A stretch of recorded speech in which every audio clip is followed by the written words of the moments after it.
Did you have a chance to think on the prompt, Your Secret to a Good Life? As I have been experiencing my particular life's journey over the past few years, I think really the secret to a good life is just you've got to actually prioritize having a good life, right? It has to be an objective. It has to be an intention. It has to be a goal. And I was going through my life quite literally, sort of just doing what was expected of me. And whether or not I was having a good life never even really crossed my mind. It was just like, well, this is what I'm supposed to do. And am I happy? Never was really a thing that I thought about. So when I had sort of my midlife crisis, I guess, a few years ago, 2015 timeframe, it was really, I think, this epiphany of realizing that I had to prioritize my own happiness. It was interesting, actually. I remember the exact moment when sort of I had this epiphany. I was, just another week slogging through life. Things were rough at work, which is often the case as an entrepreneur. The ups are nice, but the downs are treacherous, deep. And, especially when you've got all these people depending on you, you've got, so much riding on the decisions you make, it can really get a little bit, just a little bit hard as a person to deal with that 24/7. We didn't really evolve to deal with that kind of stress. We evolved to deal with we're getting chased by a lion, and we escaped it. And all right, now let's all take a break. Hey, now let's rest and dance and eat. Yeah, but these days we just put ourselves under sort of this continual stress 24/7. Well, anyway, I was walking across the street from the Alewife Tea Stop to Vecna Technologies, which was right there. And as my foot hit the curb on the other side, it's almost like I had this vision. I didn't, but it was almost like I had this vision. I just saw like these billions of faces all looking at me, and the message I heard was, what the hell is wrong with you? We have suffered, and you basically have everything you need to be happy, and still you're not. What the hell is wrong with you? And it really woke me up because he kind of had this attitude that, well, there are people suffering in the world. And so, I fight for people who are suffering, and I also deserve to suffer. It was kind of a wake-up call to say, so many people have sacrificed so much over the eons to get us to a place where we're not needing to suffer constantly. And it really does them a disservice to not actually appreciate that and to not actually live in a way that allows us, to be more than in survival mode. So, this whole idea of happiness needs to be a non-negotiable in my life. And I need to not spend every day feeling like I'm trying to survive, having that anxiety of I'm being attacked or something's going to get me, or my competitor is going to do better than me, or whatever it is that you're worried about, right? And we all worry about all kinds of things all the time. And the reality is none of it is really that important, right? It's all sort of self-created in a sense. I like to say that as humans, we suffer from the curse of ever-increasing expectations. We take all the good stuff for granted, right? So easy to just take all the good stuff for granted. I mean, the fact that I'm not sleeping on a rock in a cave and fearing for my life, that was humanity. That was it. And the fact that I don't have to do that, that's amazing. The fact that I have a warm bed that I can sleep in every night and feel safe, that's amazing. But we get into this mode of love. Of course, we've got all that stuff, but I want that. And then I want that. And then I want that. And every time I accomplish something in my business, immediately, and somebody pointed this out to me at one point. I was very grateful. Somebody who came in, I can't remember, a friend of mine, fresh set of eyes. He says, I think really need to celebrate the wins a little bit more here. Because as soon as we would win something, it was like, oh, of course we did. And now we've got to win that thing. And never really took the time to be grateful, to appreciate, to reflect on how amazing it is that we even had the opportunity to show up and compete or whatever in the first place. So that is it for me. Realizing that maybe even beyond the opportunity or the possibility of living a happy life. And, I use the word happy very generically. Some people take issue with that word, a peaceful life, a meaningful life, whatever it is, right? But maybe it goes beyond the opportunity to live a happy life. Maybe there's a bit of even responsibility there. Maybe this is something that we need to figure out and really help pass on to future generations, because there's way, way, way too much unhappiness happening. And there's a lot of reason for unhappiness, but there's, I think, a lot more reason for happiness if you really take inventory. That's one of the insights that has been shared, is taking an inventory, right? Like being grateful. And it's something that I have to program into my day using atomic habits, right? Is when I go on my walk, I just express gratitude. That's the whole point, is I'm just looking at the sun hitting the horizon, and I'm thinking about all the things that I have that are not just like the basic stuff. I hit the basic stuff all the time. Thank you for my family and my home and even my dog. But then I start to think of like, thank you for silly things. Thank you for Legos.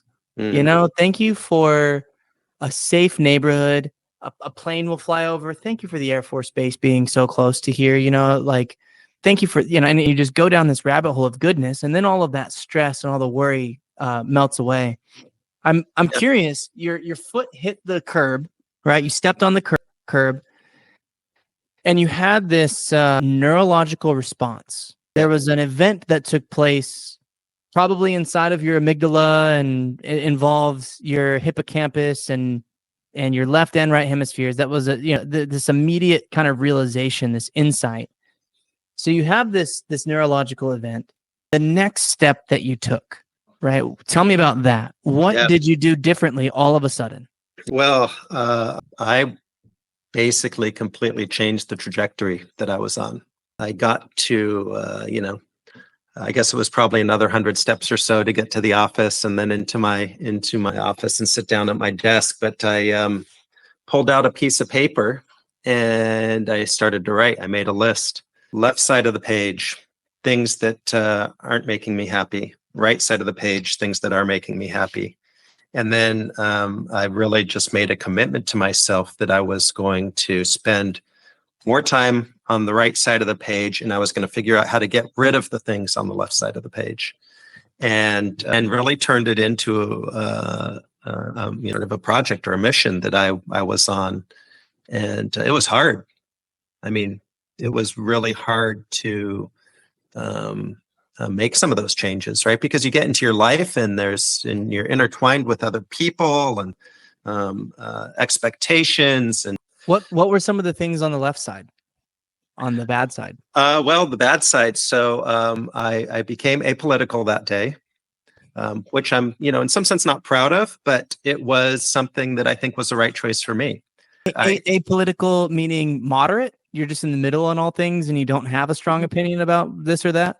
Meaning I don't participate. Just complete lack of participation. No, you just choose not to engage in that. Do not engage. Yeah, I do not engage. I don't watch the news. I don't really engage in political discussions. I certainly have opinions. And one of my opinions on it is that things are going to have to get a heck of a lot worse before they actually get better. I actually spent a while living in Washington, D.C. and kind of got to see a lot of it, the reality firsthand.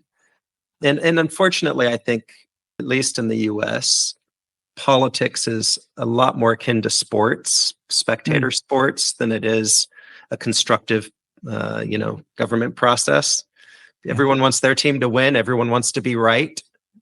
People aren't necessarily committed to doing the right thing for their communities, small and large, and for future generations a lot of times. But For me personally, I just realized that I was not able personally to commit to doing what I felt like I would need to do to really make a difference there. And therefore, why would I pay the price of the stress and the anxiety of dealing with that? I just see so many people who spend their days literally like watching the news and like being upset and being angry and talking about those them. people and that other Right. thems, right? We're very tribal. It doesn't do any good. So that was one of them. Give me something on the right side now to counteract it. Really enjoy spending time teaching and raising children. So this is part of the reason, actually, I've got 5 amazing children. I'm divorced, so I don't get to spend as much time with them as I would like. But, I made a decision, and this was a little bit later on, but I made a decision that I was going to, pursue becoming a single parent by choice. And that's a crazy decision. People would tell me, like, what in the world are you doing? You're nuts. And they say, they're like, I could not wait to get the kids out of the house and gone. Well, we're all different, obviously. But, as I think back on, the meaningful moments of joy and happiness, it was all around that kind of stuff, right? Yeah. What? And we're so fortunate today to live long and healthy lives. I mean, I'm 53. I'm probably in the best health I've ever been in my life. I never get sick. Probably part of that's due to living on the farm here and eating right and getting a lot of exercise. But, I've got another 40, 50 years in me easy. What do I want to spend that time doing? Realize that, we're raising children and being that kind of positive caretaker and have that kind of influence over another human being is something that's really powerful and something that I really enjoy doing. I have 2 questions. One of them is advice for me, and I would even probably remove this from the recording of the podcast, but it might be good. Did you ever have any picky eaters amongst your kids? We did not so much. Man. But let me tell the advice that I was going to solicit from you is I have a very picky eater. Well, let me tell you why I don't think we have picky eaters. I'm not a parenting expert, but I've got some experience. What I found was that when you introduce a new food, it's incredibly important that the child is hungry. My children loved green beans. It's because I would make sure that they were hungry when I introduced that new thing, right? 8 p.m. meal. It's like they're coming. Or whatever, right? But if you're trying to force them to eat something, the way we've evolved is we need to assert our independence. And so it's like, no, I don't want that. I'm going to go try something else. Even as a young child, it's kind of like, no, I don't want to do what my parents telling me to do. So absolutely making sure that they are hungry when you're offering them food is super, super important. Yeah. And, it's also the whole it's bedtime. And I would never ask them if they wanted to go to bed or anything like that. I'd say, hey, do you want to use the red pajamas or the orange pajamas tonight? You give them options, you let them make choices, but ultimately they are going to choose. Right. They are independent beings. They have free will, if you believe in those things, I guess. And they're going to exert that free will. And so you need to figure out how to make that, you need to figure out how to make it that the likely decisions that they make are the decisions that you would hope that they make. And it's really important, I think, not to micromanage your kids. Once you have children, the most you can do is love them and support them and protect them. But if you try and live your life through them, if you try and determine who they're going to be, then it's going to backfire. Oh, yeah. So you're going to tarnish your relationship with them. So one other question that I have for you is on your left side list, what you mentioned that some of the things were really difficult to remove from your life because of the network effect of the people that were involved with those things. Maybe you're talking about your relationship, but what were some of those things that were really difficult to remove from the bad side of the list? Yeah. So my marriage, my religion, both of those were pretty tough. It's interesting that I And there was some stuff around work and my approach to career things. But I was meeting with my therapist at that time, and she's like, "Oh my goodness! Like any one of these things would be major life catastrophes for people, or major issues to try and work through, and you're doing like 5 All of them. all at once." Keeping helping. Yum. Yeah. In some sense, I think it was a good approach because, you just like, all right, I'm doing this. And we oftentimes have periods of strength and we often have periods of not as much strength. And at that time, I'm like, I need to jump in here with both feet while I've got the vision of what needs to happen and the motivation to make it happen. And I need to do it now. But yeah, I mean, worked through that with my ex-wife. She's a wonderful person. We have a great relationship. And I'm very grateful for realizing that that's what we needed to do. And, I'm better off. She's better off. The kids are better off. Everybody is, on a path that I think they feel much more supported and validated and all the things that you want. Sure.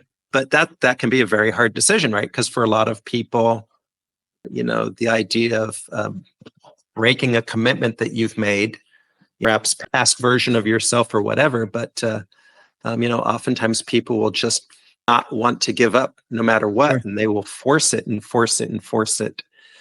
And that's a decision, and that's okay. But this idea that happiness needs to be the perhaps only non-negotiable in my life, Right. put me on a different path. The first memorable business lesson that I ever had was from a guy named Tom Peterson. And he said that you never make a decision based off of sunk cost. Yep. Sunk cost fallacy. Yeah.